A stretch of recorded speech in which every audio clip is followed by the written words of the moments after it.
sur ma chaîne, j'espère que vous allez bien. Aujourd'hui, je vais partager avec vous ma façon à moi de cuisiner le taro avec la sauce jaune. Déjà, moi, quand je cuisine le taro avec la sauce jaune, je m'arrange à faire la sauce la veille. Comme ça, le lendemain, c'est bien concentré. Donc, quand tu manges, tu ressens les épices. Sans plus tarder, allons-y. Voilà la chèvre que j'ai bien lavée.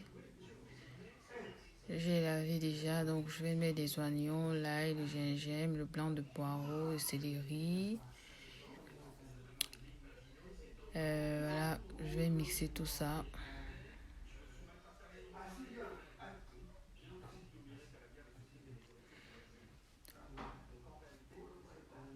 Je pouvais ne pas mettre de céleri, mais c'est parce que j'aime l'odeur de ça. C'est vrai que ça a souvent tendance à changer la couleur de la sauce, mais bon, c'est pas trop grave. Les condiments verts en général, ça, si vous voulez assaisonner votre viande avant, ne mettez pas, c'est mieux de ne pas mettre des condiments verts. Parce que ça peut noircir votre sauce, ça peut donner une autre couleur à votre sauce jaune. Donc c'est pour ça que après je vais mettre beaucoup d'eau pour essayer d'atténuer. Bon, mais ça se voit pas trop. Ça se voit pas trop, c'est mieux de ne pas mettre. Mais moi je mets. Voilà, je vais mettre tout ça dans la marmite.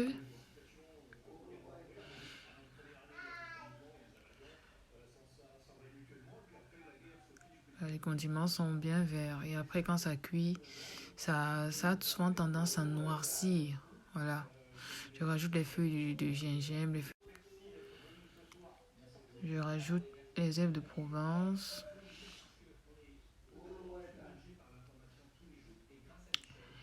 Le poivre. Vous pouvez assaisonner à votre convenance, mais vous faites comme vous voulez. Pourvu que ce soit bien assaisonné et aussi que... Voilà, ça c'est la poudre de rondelle. Voilà, je vous l'ai dit. Et aussi que les épices là, c'est pratiquement les mêmes qu'on retrouve dans les condiments du taro. Donc c'est pas... Ça, ce sont les épices viande que je rajoute.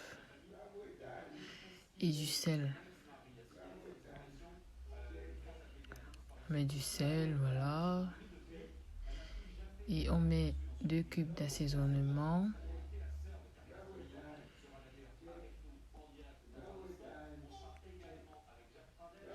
Le cube est facultatif, je le dis toujours. Voilà, je rajoute de l'eau.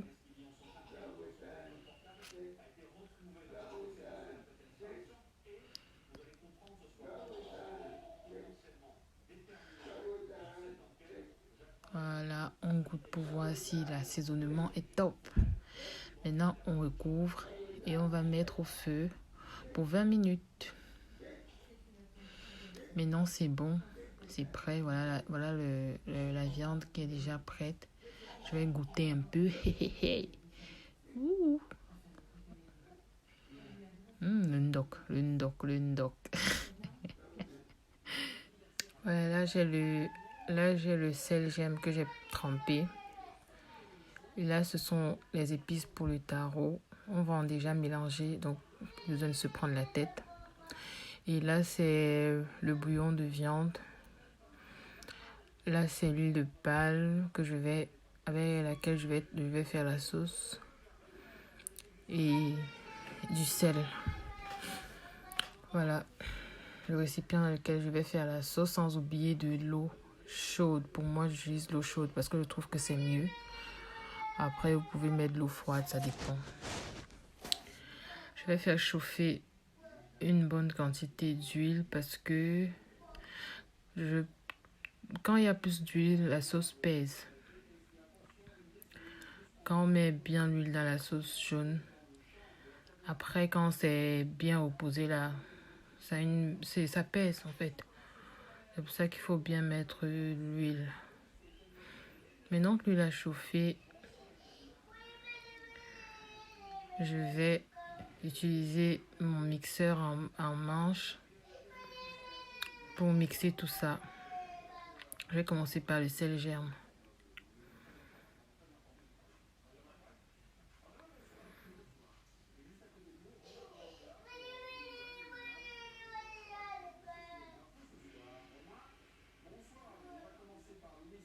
Et je vais mixer jusqu'à ce que ça mousse bien.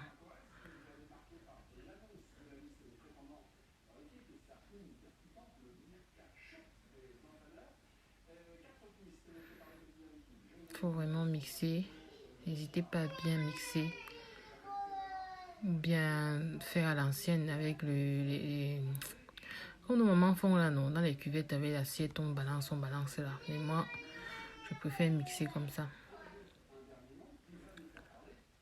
C'est rapide. Voilà, là ça a bien moussé déjà. Je vais rajouter de l'eau. Je vais rajouter de l'eau et je vais continuer de bien mixer.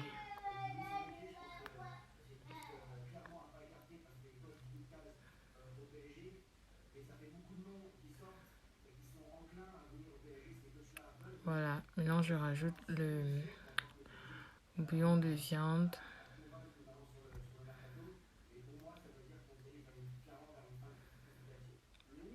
Et je continue de bien mixer. C'est vrai que normalement, je devrais ajouter au fur et à mesure. Mais vous savez qu'avec les enfants à la maison, il faut toujours faire vite. Donc, et je n'avais pas le temps de rajouter un peu mixer, un peu mixer. Non. J'aime moi tout verser là comme ça. Mais vous, si vous faites, vous pouvez rajouter un peu d'eau, si vous utilisez le bouillon. Après, vous pouvez faire juste avec de l'eau. Vous faites comme vous voulez. Là, je vais rajouter les épices du taro.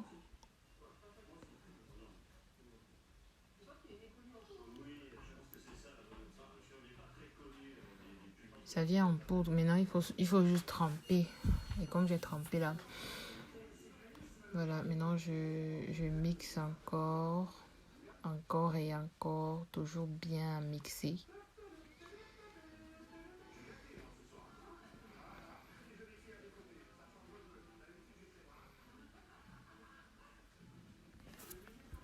Je rajoute le fond. Je vais juste nettoyer l'assiette pour récupérer tous les condiments qui sont restés. Pour ne rien laisser. Voilà.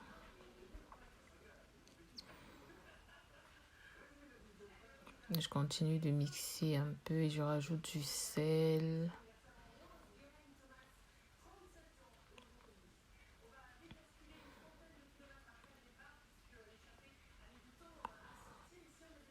Je mélange bien.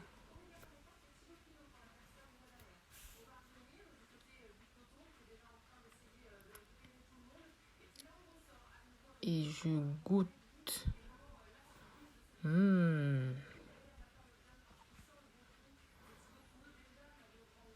Je goûte encore. J'ai goûté la sauce là jusqu'en... Vraiment.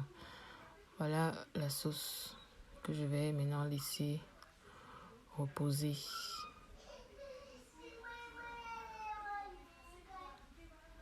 Là voilà. Je laisse reposer à demain. À demain pour la dégustation. Voilà. À demain. Alors, moi, je fais cuire le taro dans la cocotte minute. Je fais cuire pendant 20 minutes. 20 minutes par là. Si vous voulez, vous mettez au feu toute la nuit ou je sais pas. Mais pour ma part, c'est comme ça que je fais. Donc je vais mettre le taro dans la marmite. J'ai prévu faire les légumes pour accompagner le taro. Pour ça, ce sont les épinards. Et j'aurai besoin de l'oignon, de la tomate, de la tomate et du céleri. Tout simplement. Je vais mettre un peu d'huile pour faire les légumes.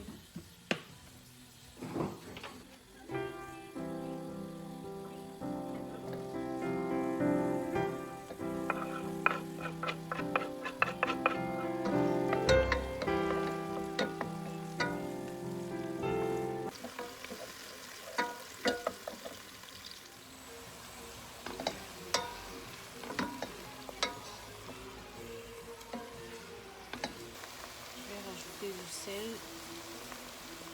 Là, je ne mets pas de pub. Je vais faire juste avec un peu de sel. Et toi qui n'es pas encore abonné là, tu fais ça comment? Et quand tu finis de t'abonner là, tu likes et tu partages avec ta co qui veut faire le tarot. Maintenant que c'est prêt, je vais piler le tarot.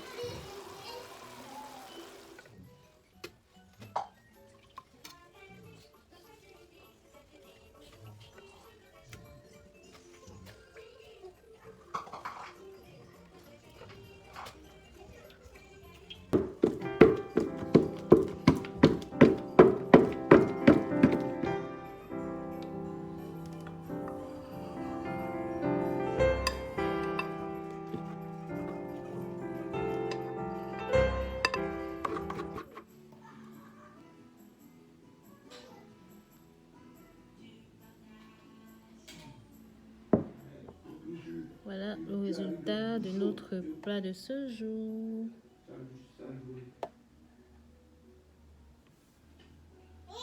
Miam, miam. Alors, c'est la fin de cette vidéo. Si elle vous a plu, n'hésitez pas à vous abonner, à liker, commenter, partager. Et d'ici là, portez-vous bien et on se dit à la semaine prochaine pour une nouvelle vidéo. Bisous. Mouah.